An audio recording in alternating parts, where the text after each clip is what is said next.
Determine if the points 1, 5, 2, 3 and minus 2, 11 are collinear. அது என்ன collinear? Co-linear.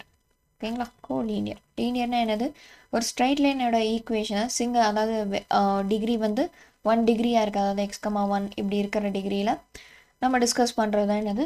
Linear அப்படின்னு. அப்போ கோலீனியர்னா என்னென்னா ஒரே ஸ்ட்ரைட் லைனில் இருக்கிற வேறு பாயிண்ட்ஸை பற்றி டிஸ்கஸ் பண்ணுறதோ படிக்கிறதோ அப்படின்னு தான் என்னது? கொலீனியர் அப்படின்னு அர்த்தம். ஓகேங்களா? கொலீனியர் பாயிண்ட்ஸ் வந்து எத்தனை பாயிண்ட்ஸ் வேணால் இருக்கலாம். நம்ம எத்தனை பாயிண்ட்ஸ் இங்கே டிஸ்கஸ் பண்ண போகிறோம் அப்படின்னா 1, 5, 2, 3 and minus 2, 11 இதெல்லாம் என்னது? ஸ்ட்ரெயிட் லைனில் இருக்கா? அதாவது இதை கிராஃபில் நான் பிளாட் பண்ணேன் அப்படின்னா ஸ்ட்ரெயிட் லைனாக இருக்குமா அப்படின்ற மாதிரி. Okay, that straight line can be இப்படியும் இருக்கலாம். ஓகேங்களா? இப்படியும் இருக்கலாம். இப்படி மட்டும்தான் இருக்கணும்னு அவசியம் இல்லை. ஓகேங்களா? எங்கேயுமே பிரேக் ஆகாமல் அந்த ஸ்ட்ரைட் லைனோட டிகிரி எப்படி இருக்கணும்? 180, 180, 180, 180ன்னு ஃபுல்லாக மெயின்டைன் ஆகிட்டே இருக்கணும். ஓகேங்களா? அதுதான் வந்து என்னது? Straight line. ஓகேங்களா? ஸ்ட்ரெயிட் லைனோட டிகிரி எப்படி இருக்கணும்? ஒன்று 0 டிகிரியாக இருக்கணும், இல்லை 2 பாயிண்ட்டை வந்து டிஃப்ரெண்ட்டாக கம்பேர் பண்ணுறோம் அப்படின்னா 180யாக இருக்கணும். இதுதான் வந்து என்னது? ஸ்ட்ரைட் லைனுக்கான ஒரு ரூல். ஓகே, இப்போ நம்ம என்ன பண்ண போகிறோம்? டிஸ்கஸ் பண்ண போகிறோம். இப்போ இந்த 3 பாயிண்ட்டுமே ஸ்ட்ரைட் லைனா அப்படின்னு. இப்போ ஸ்ட்ரைட் லைனாக அதை எப்படி டிஸ்கஸ் பண்ணலாம் அப்படின்னா, ஃபார் எக்ஸாம்பிள் இப்போது இங்கே ஒரு பாயிண்ட் இருக்குது ஏன்னு வச்சுப்போம், இங்கே ஒரு பாயிண்ட் இருக்குது பின்னு வச்சுப்போம், இங்கே ஒரு பாயிண்ட்டு சி. இப்போது இது ரெண்டுக்கும் உண்டான டிஸ்டன்ஸ் வந்து 5ன்னு வச்சுப்போம். இது ரெண்டுக்கும் உண்டான டிஸ்டன்ஸ் 4ன்னு வச்சுப்போம். அப்போது ஏ டு சிக்கு உண்டான டிஸ்டன்ஸ் என்னவாக இருக்கும்? 5 + 4 9ஆக இருக்கும். அப்போ நம்ம என்ன செக் பண்ண போகிறோம் அப்படின்னா, இதை ஏன்னு எடுத்துப்போம், இதை பின்னு எடுத்துப்போம், இதை சின்னு எடுத்துப்போம். அப்போ ஏக்கும் பிக்கும் உண்டான டிஸ்டன்ஸ் என்ன? கோஆர்டினேட்ஸ் இருக்குது. கோஆர்டினேட்ஸ்க்கான டிஸ்டன்ஸ் ஃபார்முலா என்னது? நம்ம இப்போ தான் கொஞ்சம் முன்னாடி படித்தோம். ஸோ அந்த டிஸ்டன்ஸ் ஃபார்முலாவை யூஸ் பண்ண போகிறோம். ஏக்கும் பிக்கும் டிஸ்டன்ஸ் ஃபார்முலா யூஸ் பண்ணி இதோட டிஸ்டன்ஸ் என்ன, அதே மாதிரி பிக்கும் சிக்கும் டிஸ்டன்ஸ் ஃபார்முலா யூஸ் பண்ணி இதோட டிஸ்டன்ஸ் என்னன்னு பார்க்க போகிறோம். அதே மாதிரி ஏக்கும் சிக்கும் டிஸ்டன்ஸ் யூஸ் பண்ணி இதோட டிஸ்டன்ஸ் என்னன்னு பார்க்க போகிறோம். ஃபைனலாக இந்த 2 டிஸ்டன்ஸையும் ஆட் பண்ணால் இது வந்துச்சு அப்படின்னா இது கொலினியர் பாயிண்ட்ஸ், வரலை அப்படின்னா இது ஸ்ட்ரெயிட் லைனில் இல்லை. ஆர்எல்ஸ் இது 3 என்னது? கொலினியர் பாயிண்ட்ஸாக இல்லை அப்படின்னு தான் மீனிங். ஓகேங்களா? கொலினியர் பாயிண்ட்ஸ்னால் என்னது? இது 3 வந்து ஒரே ஸ்ட்ரெயிட் லைனில் இருக்குன்னு சொல்லி நமக்கு என்னது? ப்ரூஃப் ஆகணும். ஓகேங்களா? நமக்கு ஷோ ஆகணும். ஷோ ஆகலை அப்படின்னா ஈக்குவல் எல்லா டிஸ்டன்ஸும் ஈக்குவலாக இல்லை அப்படின்னா அப்போ இது கொலினியர் பாயிண்ட்ஸ் இல்லை அப்படின்னு அர்த்தம். ஓகேங்களா? ஓகே, நம்ம ஃபைன் பண்ணலாம் அப்போ. Okay, let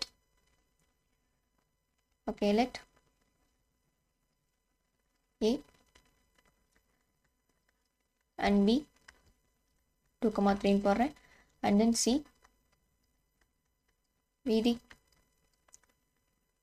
the points or vertices அப்படின்ற மாதிரி போட்டுக்கோங்க. ஓகேங்களா? இது பாயிண்ட்ஸ். ஓகே, இப்போ என்னது? Distance between A and B அப்படின்னு சொல்லி நான் கண்டுபிடிக்க போகிறேன். ஓகேங்களா? Okay, distance between A and B. ஸ்கூலில் கொஞ்சம் டிஃப்ரெண்ட்டாக வேறு மாதிரி சொல்லி கொடுத்துருப்பாங்க. அவ்வளோக்கு போட வேண்டாம். ஓகேங்களா? சிம்பிளாக இப்படி போட்டாலே என்னது? ரொம்பவே போதுமானது. அந்த நேம் ஒவ்வொரு வேர்டிசஸ்க்கும் என்ன பண்ணுறோம்? ஒவ்வொரு கோஆர்டினேட் பாயிண்ட்ஸ்க்கும் நம்ம நேம் வைக்கிறோம். நேம் வச்சுட்டு டிஸ்டன்ஸ் பிட்வீன் ஏபி. அப்போனா என்னது? இதை x1 x2 இதை x2 y2 அப்படின்னு எடுத்துப்போம் இல்லையா? அப்போது நான் டேரெக்டாக டிஸ்டன்ஸுடைய ஃபார்முலாவை எழுதிப்போம். டி இஸ் ஈக்குவல் டு என்னது?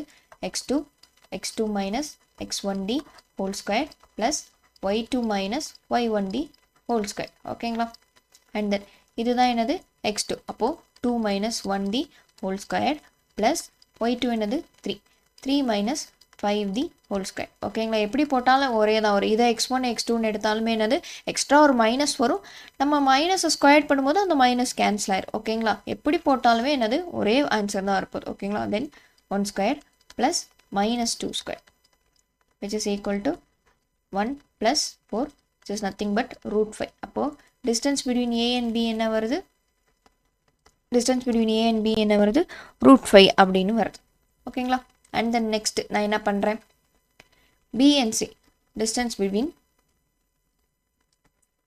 B and C கண்டுபிடிக்க போகிறேன். ஓகேங்களா? அப்போது இது B, இது C, இது x2 y2, இது x1 y1 அப்படின்னு சொல்லி எடுத்துப்பேன். ஸோ அப்போ என்னது? -2, -2 தி ஹோல் ஸ்கொயர் ப்ளஸ் 11 இருக்குது பார்த்தீங்களா?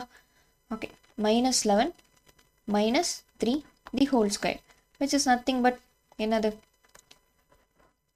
minus 4d whole square plus minus 14d whole square.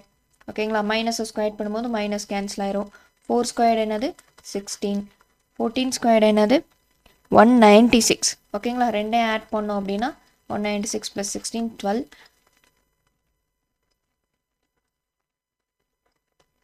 212. Okay, answer என்ன வருது, ரூட் ஆஃப் 212 அப்படின்னு வருது. அண்ட் தென் நான் ஃபர்தராக என்ன கண்டுபிடிப்பேன், distance between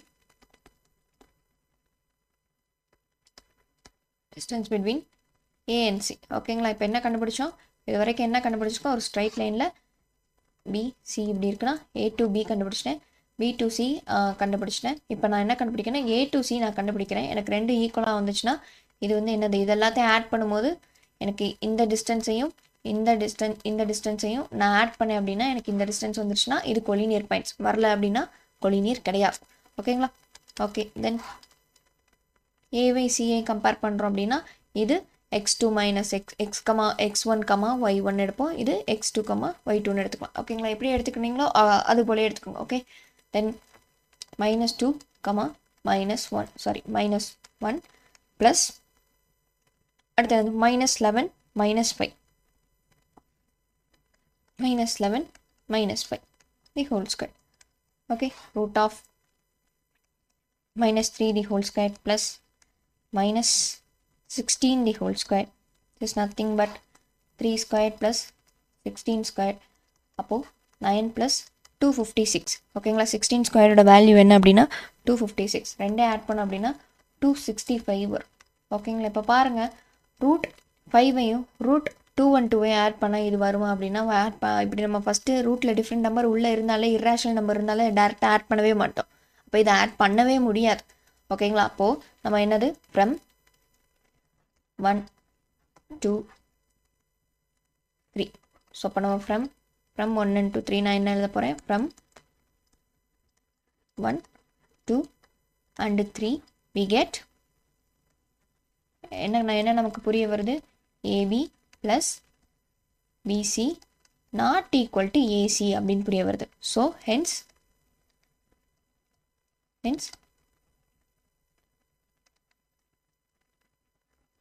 these points are not collinear அப்படின்னு சொல்லி போட்டுக்கணும். ஓகேங்களா, இப்போ கொலினியர்னா என்ன ஃபஸ்ட்டு ஞாபகம் இருக்கணும், அது ஸ்ட்ரைட் லைன்னு ஞாபகம் இருக்கணும். ஸ்ட்ரைட் லைனு ஞாபகம் இருந்தால் தான் இந்த கான்செப்டை வச்சு நம்ம போடவே முடியும். ஓகேங்களா, ஸ்ட்ரைட் லைனில் இருக்க வேறு பாயிண்ட்ஸை டிஸ்கஸ் பண்ணுறது தான் என்னது கொலினியர் பாயிண்ட்ஸ் அப்படின்னு அர்த்தம். ஓகேங்களா, ஓகே.